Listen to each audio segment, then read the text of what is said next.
Okay. Yes. Just letting you know. Does it look like I'm recording now? Yes. I never can see any Mhm. evidence that I'm recording, but I click the button. Yes. You can see a red dot somewhere. Okay. Oh, I have to Yes. admit Sangeeta. Okay. If she comes in, yes. Yeah, yeah, I just saw her. Hi, Sangeeta. Okay. Okay, so there she is down there. So today I was gonna start doing elements today, but I realized there's a big piece of Aikido I would like you guys to experience. I would call the whole reason that we um, get relaxed, get grounded, get our center, get our energy flowing is so that we can blend with the situation, the conflict, the challenge, the problem, the attacker, whatever it is. So far, actually, the practice of relaxing, grounding, centering, and extending ki is so we can blend. And what is blending? Blending is basically, we do a lot of exercises on the mat where we grab our partner, or we come at them with a punch or come at them with a strike. And so we practice being the attacker half the time, and we practice being the defender the other half of the time. So in order to practice Aikido, one of us has to be an offensive attacker. And so the defender can practice the principles of Aikido and blend with that person. So we can't do this on Zoom, but I am going to try to attack you guys so you can at least get the feeling for what we mean by blending. Um, so, like I said, in Aikido, we get attacked, and then the resolution of the conflict is throwing the person.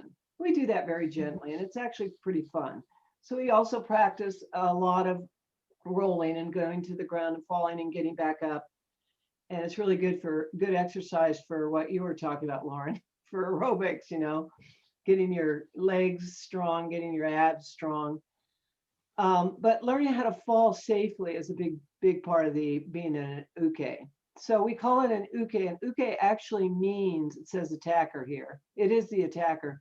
But the literal Japanese, the meaning of this Japanese word is the one who falls. So if you think of this philosophically, if you're out there yelling and screaming at people and attacking people and being a jerk, eventually you're going to have to fall. You have to, because to attack other people is to throw yourself out of balance.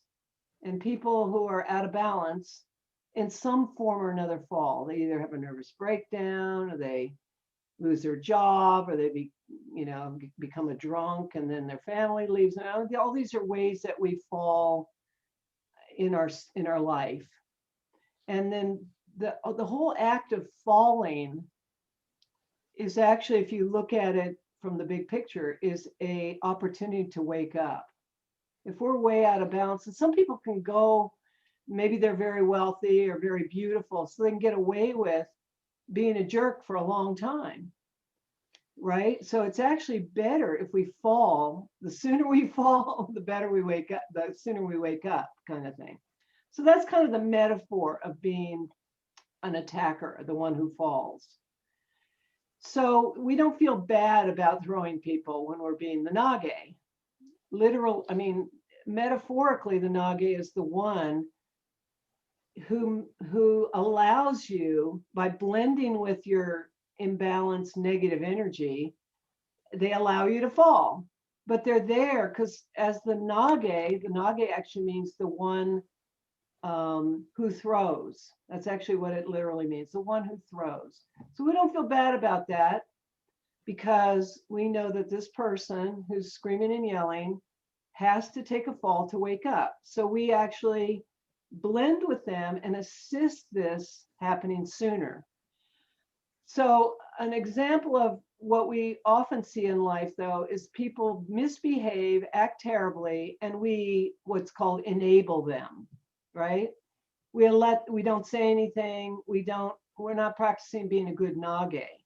We're not giving them feedback that, hey, you're out of bounds here, or you're not being a good person, or I don't want to take that from you. You know, we don't stand up for ourselves often. And we let people bully us. And that's not good in the Aikido model. What's better is to do these practices that we've been learning, these principles, and then blend with that person. So they go off balance more quickly, and we do it. We throw people. The whole idea of throwing is we support them in their fall. So, you know, I teach this to therapists a lot. So what's a therapist supposed to be doing with a person? Person comes into their office and they may have delusional thinking. What they're thinking is so out of touch with reality, say. It's your job to gently break it to them that they're way out of whack, they're out of balance. And they may be very upset, and they may fall into depression, or they may kind of feel really unsettled for a while because their whole belief system is being questioned by the therapist. You see how that works, Neha, as a therapist. So they'd have to take a fall to come back to seeing life in a more balanced way. Okay, so it's not bad to fall, and it's not bad to help people fall. This is metaphorical. But we actually literally do this on the mat when we're training. We attack, they take a fall. But I just want you to know there's a kind of a, it's you know, a lot of people who practice Aikido do it for the exercise. They like throwing people around. They don't get this. This is the essence of it, though. There's like this deeper meaning to it. You know, this sort of karmic meaning, if you know what I mean by karma. What you sow, you reap. You know, if you're out there sowing a lot of negativity, it's going to come back at you like a boomerang. Okay. So our job is also to stay clean as the attacker. I mean, as the defender, as the Nage. That means when we're being attacked, often the tendency is to attack back or to react in a negative way back to negativity, right? We're just, you know, we have emotions. We're human. We can get triggered. So this is another reason we want to practice these relax, ground, center, extend, key. So we don't karmically get wound up or enmeshed with the attacker and then also be caught up in the negativity. Okay. So I have a little bit of warm-up exercise here, and then I'm going to, I'm not going to do that, but I'm going to attack you guys. All right, so just so you get the feeling, but first let me see, is that clear what I've just talked about? Is that kind of clear what we're doing today with the blending energy? Yeah. Okay. So we actually physically blend, and we also blend in energy. But at first, you know, just learning how to blend, which we'll do in a few minutes. But then just know that there's a deep, subtle way of blending with people too, just in terms of consciousness, being so aware, so relaxed, so present that just your being with the person, they don't want to attack you. That's a very high level of Aikido. So we talk about that also. I mean, there are sages. I mean, I have lots of stories I could tell about, you know, attackers do not see people who are in that very present high state of being. They just don't see you. There's nothing that you don't come on their view screen. They don't get robbed. They don't get attacked. There's just like, they're just so blended with the universe. So anyway, there's a lot of stories like that. And I'd like to give you first some little time to feel what it's like to be an attacker, and then what we do in response to being attacked. Okay, so let's get our mat, and we're going to, I'll take this out of here so I wrote it down. Let me stop sharing so I can watch everybody, and you can watch me. I've got it on speaker view, okay? So everybody can see me, I hope. Is that okay? Is my screen okay? Yeah? I can hear my cat outside the door. Okay. Okay.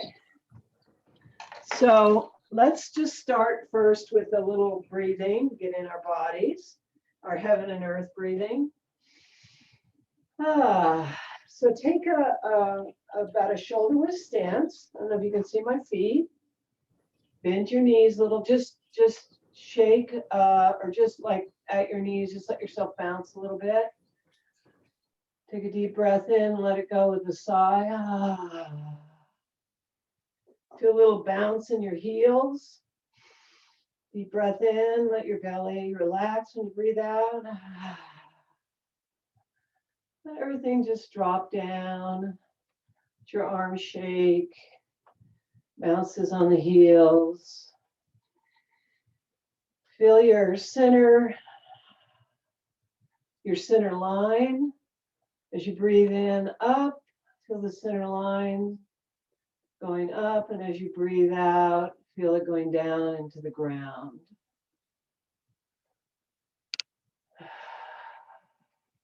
Now just pause for a moment. Take a breath, your next inhale, and let your hands come up and feel your center line could reach up above the top of your head. And then when you allow your breath to go out, the center line sinks down underneath the floor. So we have earth coming up. Breathe in up the center line to the top of the head, to the sky, and then allow the breath to go out as the line sinks down to the ground. Just kind of get that feeling of our vertical alignment, the head, the heart or chest, and the hips and belly and legs, all in the one nice balanced center. Just imagine the energy from the sky, from the heavens, from the sun, or from the moon, flowing into the body, relaxing it. And feel that earthly stability and energy of the earth coming in, grounding you. And feel as though that earth energy and that heavenly energy are balancing with each other, giving you stability and giving you openness. One more time. And then we're going to bring our hands right to our own, what we call one point or center, right below the belly button, the center of gravity or hara. And let that center, the hara center, feel the breath. Expand that center as it comes in. And then feel it relax as it goes out.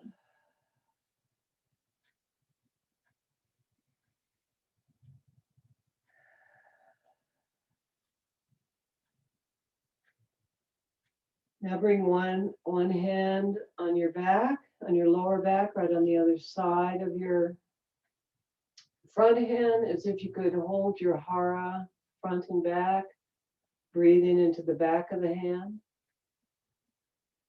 as well as the front hand.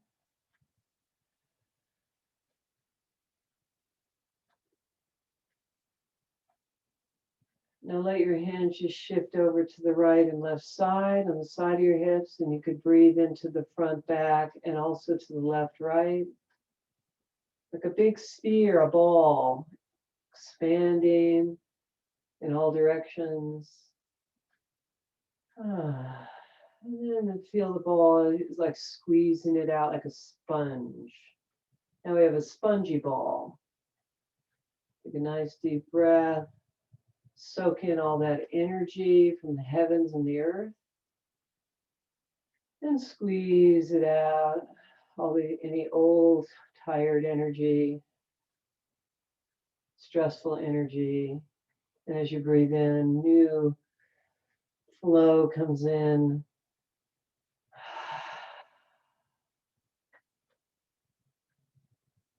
Okay, now let's extend our hands out and start to let them just wrap around, let our arms wrap around, make little, actually, let's keep our fingers open and just let your arms wrap around from turning your hips. Let the hips keep your nice center, nice and upright.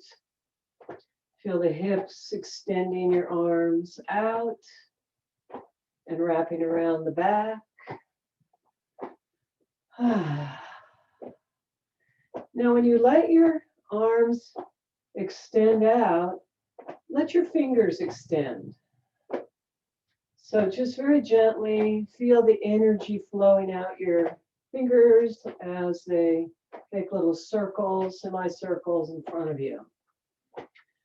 As if your energy could paint lines, arcs on your walls in your room. You could reach that far.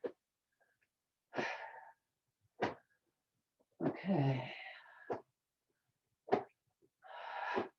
Now start to look behind yourself, get a little bit extra stretch through the back, to the neck, gently. Keep your knees bent, feet grounded as you do this. Let your arms now come a little bit higher in the front, making a bigger, longer, higher arc.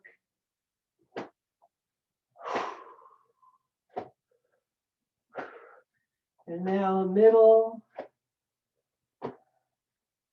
Now let your fingers create circles on the floor, all around, in the back, in the front. And then let it come to a stop. And just feel your body, if it feels more energized, if your hands feel more energized. Maybe your arms feel longer, your fingers feel longer, or stretched out. Now take a step forward with your right foot and then step back, okay? So we're going to go into from square stance to triangle stance. So remember, we step forward in the triangle stance and let the back heel turn, okay? So if I step back, I'm in horse stance, or what's called square. And if I step forward, I'm in a hami, or a triangle. I don't know if it's better if I go sideways. So my knees are bent, both knees. My weight equally distributed. We're gonna do a little rowing, okay? So just start with letting your arms be relaxed by your side and feel your weight shift front and back. Just bending the knees a little bit, not a lot, because you don't want your knee moving beyond your foot. Okay? So just feel that little shift. And then change and go into the other hami, other stance on the left side, left foot forward. Just getting that knees bending, straightening, bending, straightening. Now shift back to the right. And as we do this, we're going to add that little turn, just a little turn. So it's like I shift forward and turn my hip, shift back. So I'm doing a little quarter turn. It's not big. So we're shifting forward and back, as well as doing a little rotating. Okay? Try that on the other side. So as I shift forward, my hip turns forward. As I shift back, it turns back. So we want to keep that sense of circularity through our hips.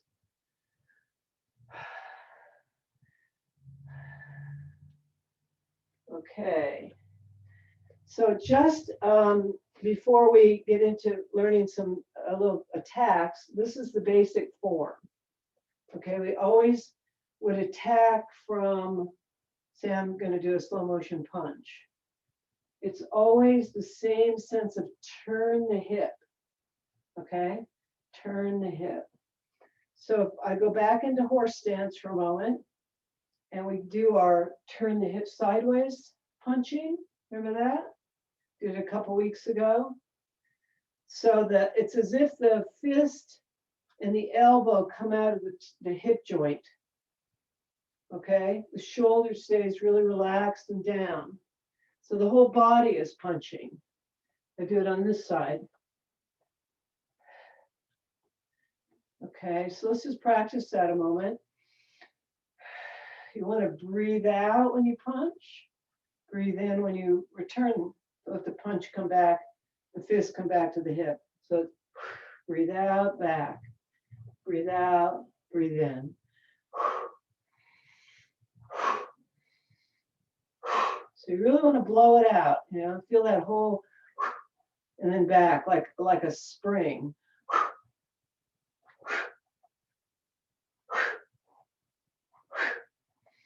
Okay, so we're just kind of getting warmed up to becoming a uke.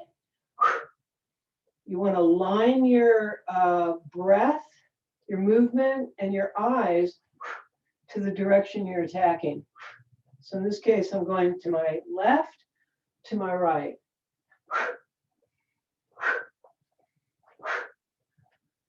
It's like you're targeting when you're attacker. Okay, everybody good with that? Getting the feeling of that punching?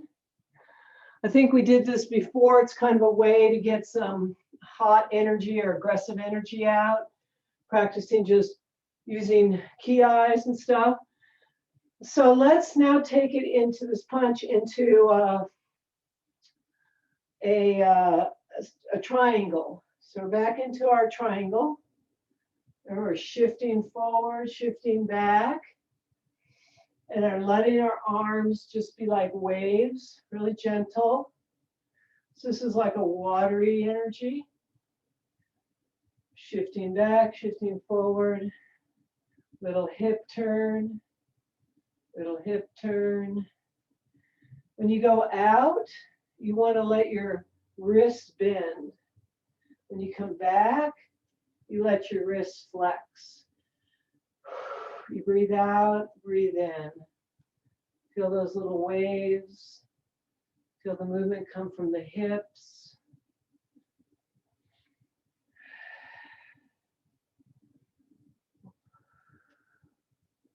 We'll get more into this watery energy next week. But water is passive and gentle. So we don't use water so much to attack people. In Aikido, when we're being uke, we want to get in a little bit more earthy and fire energy, okay? So when I stand in my square stance, I'm being earthy.